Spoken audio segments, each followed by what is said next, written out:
तुम तो बिल्कुल चुप हो जाओ। तुम्हारी वजह से हुआ ये सब कुछ। ये तुमने उल्टे सीधे मशवरे मेरे बच्चे को ना दिए होते तो आज ये दिन ना देखना पड़ता हमें। आंटी, ये सब कुछ मेरी वजह से नहीं हो रहा है। ये अकरम की अपनी गलत प्लानिंग और उसने जो उस आदमी पर अंधा भरोसा किया था उसकी वजह से हो रहा है, और ये बात आप मुझसे बेहतर जानती हैं। अच्छा जी, बड़ी जबान चल रही है तुम्हारी। बैंक में काम करती हो ना, तो करो अरेंज 2 करोड़ रुपए। तुम्हारे लिए क्या मसला है? वो मेरे खानदान का बैंक नहीं है, मैं मुलाजमत करती हूँ वहाँ पर, ऐसे ही पैसे नहीं उठा सकती वहाँ से। अरे ये वक्त एक दूसरे पर इल्जामात की बारिश करने का थोड़ी है, सॉल्यूशन ढूंढने का वक्त है। मेरी एक बात समझ में नहीं आ रही है, उस सुल्तान ने अकरम के लिए आशिक का वर्ड क्यों यूज किया था? एक तो तुमने मेरे भाई के साथ बगैर किसी कॉन्ट्रैक्ट के बिजनेस किया है। कोई 60-65 लाख रुपए की इन्वेस्टमेंट की थी उसने। अच्छा, क्या सबूत है तुम्हारे पास?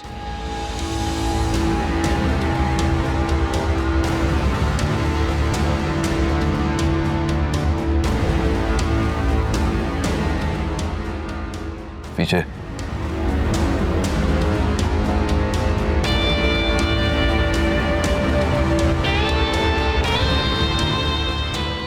इस किस्से को यही खत्म कर दो सुल्तान। हमें तुम्हारे साथ मजीद कोई बिजनेस नहीं करना है। Am I clear?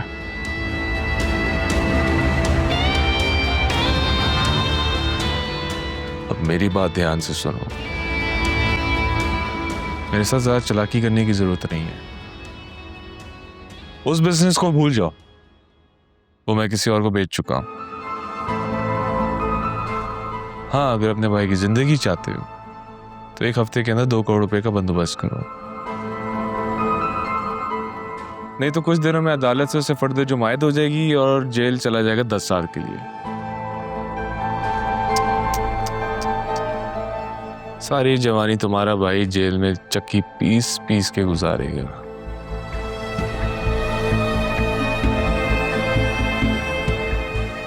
मेहमान को बाहर छोड़ के आओ। तुम ठीक नहीं कर रहे हो। तुम जाओ और पैसे का बंदोबस्त करो जाके। पछताओगे।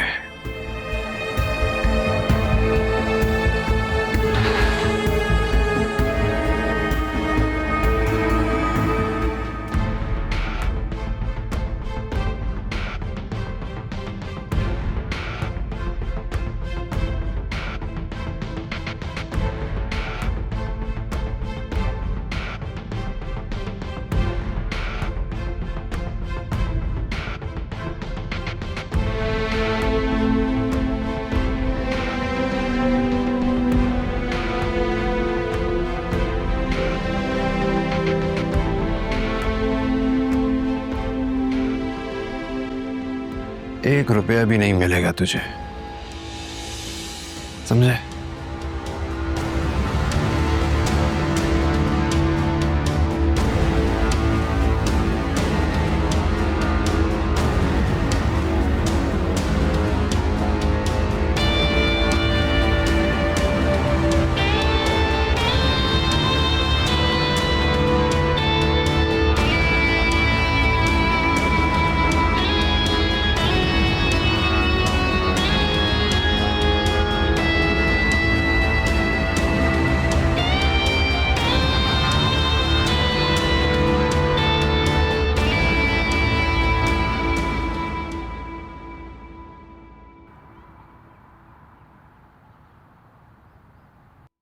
करोड़ रुपए कहां से लाएंगे हम इतने पैसे?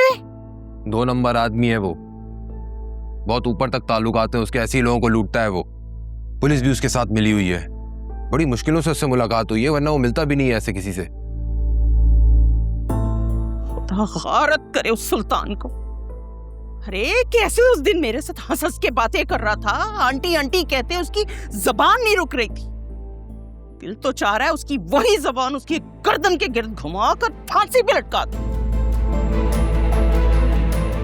मुझे लगता है कि दोबारा उससे बात करनी चाहिए, हो सकता है बीच का कोई रास्ता निकल आए। 2 करोड़ तो वाकई बहुत बड़ी रकम है। तुम तो बिल्कुल चुप हो जाओ। तुम्हारी वजह से हुआ ये सब कुछ। ये तुमने उल्टे सीधे मशवरे मेरे बच्चे को ना दिए होते तो आज ये दिन ना देखना पड़ता हमें। आंटी, ये सब कुछ मेरी वजह से नहीं हो रहा है। ये अकरम की अपनी गलत प्लानिंग और उसने जो उस आदमी पर अंधा भरोसा किया था उसकी वजह से हो रहा है, और ये बात आप मुझसे बेहतर जानती हैं। अच्छा जी, बड़ी जबान चल रही है तुम्हारी। बैंक में काम करती हो ना, तो करो अरेंज 2 करोड़ रुपए। तुम्हारे लिए क्या मसला है? वो मेरे खानदान का बैंक नहीं है, मैं मुलाजमत करती हूँ वहाँ पर, ऐसे ही पैसे नहीं उठा सकती वहाँ से। अरे ये वक्त एक दूसरे पर इल्जामात की बारिश करने का थोड़ी है, सॉल्यूशन ढूंढने का वक्त है। मेरी एक बात समझ में नहीं आ रही है, उस सुल्तान ने अकरम के लिए आशिक का वर्ड क्यों यूज किया था?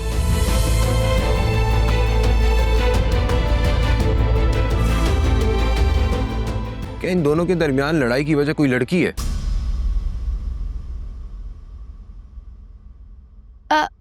मम्मी, एक काम करें, मेरी शादी के लिए जो आपने जेवर तैयार किया था उसे सेल करते हैं और अकरम को घर ले आए। नहीं नहीं, बिल्कुल नहीं। फिर तुम्हें क्या देकर ब्याहेंगे भाई? कतरा कतरा दरिया बनता है। मेरे पास भी कुछ कैश है और ज्वेलरी भी है, वो भी ले लें। ये सब कुछ अकरम की जिंदगी से बढ़कर थोड़ी है, और इंशाल्लाह वहाँ से मुझे ज्वेलरी दोबारा बनवा देंगे। लेकिन आलिया, इस बात की क्या गारंटी है कि वो पैसे लेकर खामोश बैठ जाएगा? अरे वो एक सांप है जो बार बार डसेगा। तो फिर इसका क्या हाल है वासे? मम्मी, हमें असल बात पता करनी पड़ेगी कि वो कौन लड़की है जो इन दोनों के दरमियान लड़ाई की वजह बनी है। मसले को जड़ से निकालकर फेंकना ही मसले का हल है। दरख्त के तने कितने ही काट दिए जाएं, अगर जड़ मौजूद हो तो वो तने फिर से निकल आते हैं, पहले से ज्यादा मजबूत होके बड़े होकर निकलते। जुनैरा, अकरम के कमरे और लैपटॉप की तलाशी लो, मैं भी तो देखूं वो कौन है जिसकी वजह से जेल के अंदर बैठा हुआ है। मम्मी, टाइम जाया नहीं करें, अभी पैसे जमा करें और अकरम को घर ले आए। हाँ, फिलहाल तो हमारे लिए एक एक मिनट बहुत कीमती है। ये इन्वेस्टिगेशन तो बाद में भी होती रहेगी। नहीं, मुझे पूरा यकीन हो गया है कि मामला कुछ और है। याद नहीं है, अकरम ने पेडल कोड का नाम भी A&F रखा था, और जब हमने उससे पूछा था कि ये F कौन है तो कैसे बात घुमा रहा था वो। ये F नाम की लड़की वही है जिसकी वजह से ये सारी लड़ाई हो रही है।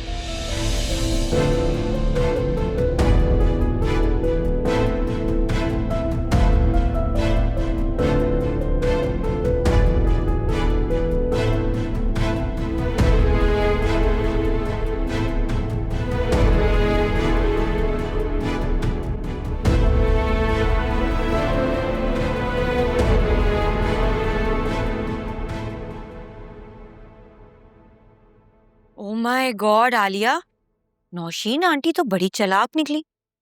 मेरा ना वाकई इन लोगों के बीच में कोई गुजारा नहीं था। हाँ, तुम फिक्र नहीं करो, मुझे इतना तो पता है अकरम का कि वो मेरा नाम अपनी जुबान से दोबारा नहीं लेगा। ठीक है, तुम अपना ख्याल रखना। अल्लाह हाफ़िज़। आलिया को फोन था? जी। कल तुम्हारे रिश्ते वाले आ रहे हैं। मैंने मैसेज किया था कि तुम और वासी आ जाना, लेकिन पता है उसने मना कर दिया। मैंने पूछा भी मना करने की वजह, लेकिन बताया ही नहीं। अब आ जाती ना, फिर कब मिलेगी?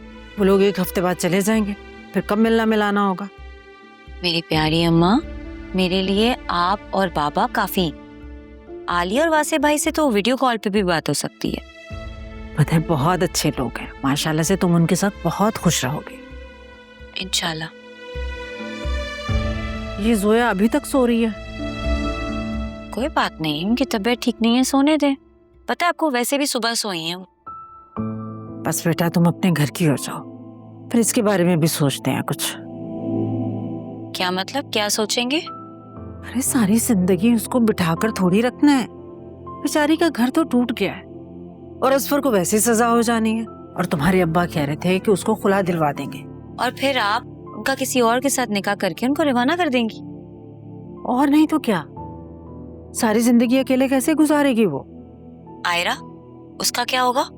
अरे बेटा आयरा की फिक्र मत करो, उसको हम पाल लेंगे। वाओ अम्मा, क्या प्लानिंग है आपकी। मतलब एक बार फिर से जोया बाजी से पूछे बगैर आप उनकी जिंदगी का फैसला कर देंगी। मतलब उनकी मेंटल या फिजिकल हेल्थ के बारे में आपने बिल्कुल भी नहीं सोचा। कहना क्या चाह रही हो तुम? अम्मा प्लीज, जोया बाजी को उनकी जिंदगी का फैसला आप खुद लेने दें। इंसान पर बुरा वक्त आता है और वो अपने बुरे वक्त से खुद सीखता है, उनको भी सीखने दें।